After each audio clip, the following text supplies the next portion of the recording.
Bonjour les amis, c'est Nicolas Elziar, le coach des cyclistes qui se bougent. Lors de la dernière vidéo, nous avons vu les 10 règles qui feront de vos séances courtes en semaine de véritables rampes de lancement de votre progression.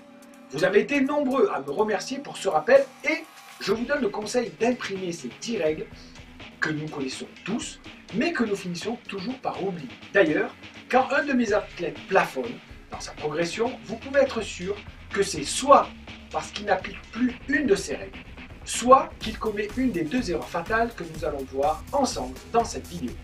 Mais avant, je voudrais revenir sur quelques commentaires ou des mails que certains m'ont envoyés en me disant que progresser, c'est pas possible parce que à mon âge, c'est plus possible de progresser, ou je n'ai pas le temps pour m'entraîner correctement, ou encore, troisième type de message ou de mail, c'est je comprends pas qu'avec ce que je m'entraîne, je ne sois pas meilleur que certains qui roulent moins que moi. C'est sûrement parce que tout un tas de raisons, notamment moi j'ai pas de passé de cycliste. Je vous comprends car moi aussi je me suis dit que je n'avais plus l'âge, que je ne trouvais pas le temps, etc. Et cela m'a mené à quoi? Finalement à faire 100 kg. Dans mon métier de préparateur mental, on appelle ce genre de choses des croyances limitantes. J'aimerais bien vous aider à vous en débarrasser. Première croyance limitante, je n'ai plus l'âge. La progression n'est pas une question d'âge les amis, mais d'état d'esprit. Je connais des gens qui ont 80 ans et qui aiment se former et apprendre des choses comme l'anglais, le piano, l'histoire de l'art et qui paraissent plus jeunes que des personnes de 30 ans qui pensent tout savoir. Les muscles, les artères et le cerveau sont des tissus vivants. Si vous en servez, ils se régénèrent et s'adaptent. Nous appelons ça la progression. Mais si vous êtes inactif, que ce soit physiquement ou intellectuellement, vos cellules dégénèrent et finissent par se détruire. Vous pouvez alors faire moins de choses et moins vous en faites, moins vous pensez pouvoir en faire. Alors, bougez-vous et challengez-vous par petits paliers. Deuxième croyance, je n'ai pas le temps. La nature a horreur du vide. Alors, il y aura toujours quelque chose à faire pour occuper votre temps. Vous arrive-t-il d'être épuisé en fin de journée? Car vous avez passé une journée à fond, vous n'avez pas arrêté, mais en même temps, vous avez un sentiment d'insatisfaction car vous n'avez rien fait d'important pour vous. Jack Canfield, un de mes mentors, disait « Si tu ne programmes pas ce que tu as à faire pour ton succès, tu es en train de programmer ton échec. » Le meilleur moyen d'arrêter de courir après le temps, c'est de le prendre. Bloquez du temps dans votre agenda dès le dimanche soir et vous verrez que vous vous entraînerez plus et sans effort. Mais si vous attendez d'avoir du temps libre, vous serez toujours à la traîne et trop fatigué pour le faire. C'est alors que de bonnes excuses viendront se glisser dans votre agenda pour vous permettre de dire « Ah ben tu vois, j'ai pas le temps de m'entraîner ». Notre santé est le bien le plus précieux que nous ayons, alors programmez votre entraînement, même que 10 minutes, cela vous permettra d'être en super forme. Vos performances au boulot vont s'améliorer, votre disponibilité pour vos proches sera plus grande. Troisième croyance enfin, cet été un ami me dit « Nicolas, je comprends pas, je m'entraîne 12 000 km par an et je me fais battre par des types que tu entraînes qui en font moins de 10 000. Ils se dopent ou quoi ?» Cela reflète malheureusement l'état d'esprit de beaucoup de cyclistes qui ne veulent pas remettre en question leur façon de s'entraîner alors qu'elle est mauvaise et inefficace. Votre niveau de performance dépend bien sûr du volume d'heures ou de kilomètres que vous effectuez, mais plus encore de la qualité et des intensités de vos entraînements, ainsi que de la fréquence hebdomadaire avec laquelle vous vous entraînez. Donc, si vous plafonnez, changez une de ces 4 catégories, le volume, la qualité, l'intensité ou la fréquence d'entraînement. Si vous êtes de ceux qui croient que vous n'aurez jamais le niveau de ceux qui font du vélo depuis qu'ils sont jeunes, dites-vous que vous au moins, vous n'avez pas tous les a priori de ceux qui s'entraînent à l'ancienne où il fallait rouler des heures pour être bon. Aujourd'hui, il existe des méthodes plus saines et plus efficaces de s'entraîner et vous êtes prêt à les adopter sans a priori. Parce que les anciens cyclistes, croyez-moi, c'est compliqué. Vous le savez, le sport est souvent un reflet de ce qui se passe dans la vie pour réussir. Eh bien, il faut être appliqué, régulier, faire des sacrifices, se dépasser. Et la plupart du temps, nos résultats ne sont pas le fruit de tout ce qu'on a fait, mais ils sont entravés par des petites choses, des détails qui nous empêchent d'atteindre nos buts. On appelle cela des facteurs limitants. Une mauvaise alimentation, un problème mécanique, une attaque mal placée, un grain de sable qu'on n'a pas su gérer. Un de mes mentors me disait, Nicolas, le succès se joue à une accumulation de détails, mais pas à un acte spectaculaire ou héroïque que tu ferais une fois. Nous allons donc voir maintenant les deux erreurs fatales que font les cyclistes qui plafonnent.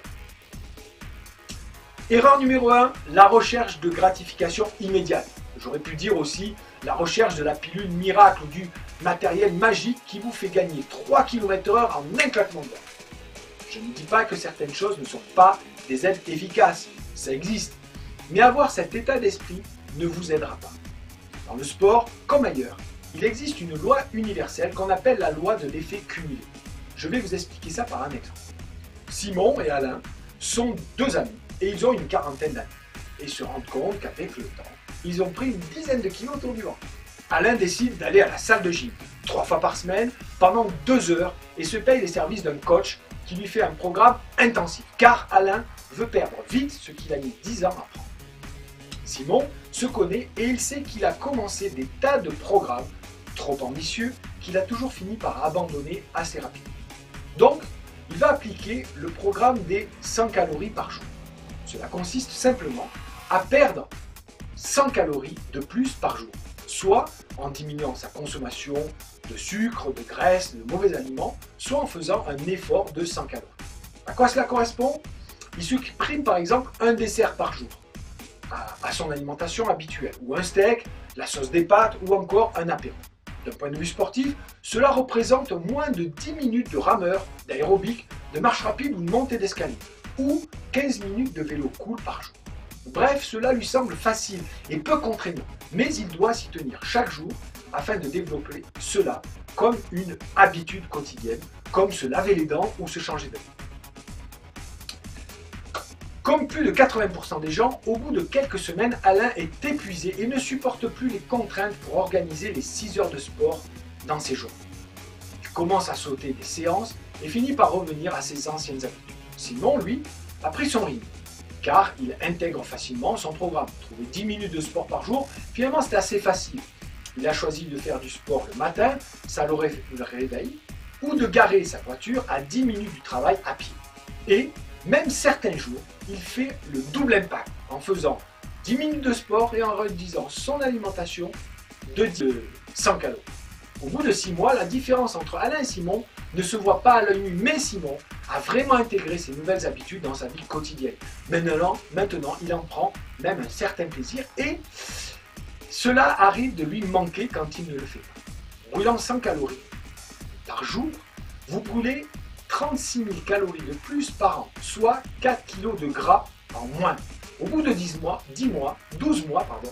Simon a perdu 5 kg de gras. Il est plus en forme, tonique et plus d'énergie dans son travail et pour ses proches. Alain, lui, a repris 1 kg avant de commencer son programme et il n'a jamais repris son programme. Il est fatigué, énervé, n'a pas obtenu la promotion qu'il espérait. Épuisé, frustré, le soir il rentre et il prend un verre d'alcool avant de se détendre. Cela représente 100 calories de plus par jour. Simon a intégré dans sa vie un système facile à mettre en place, facile à tenir dans le temps.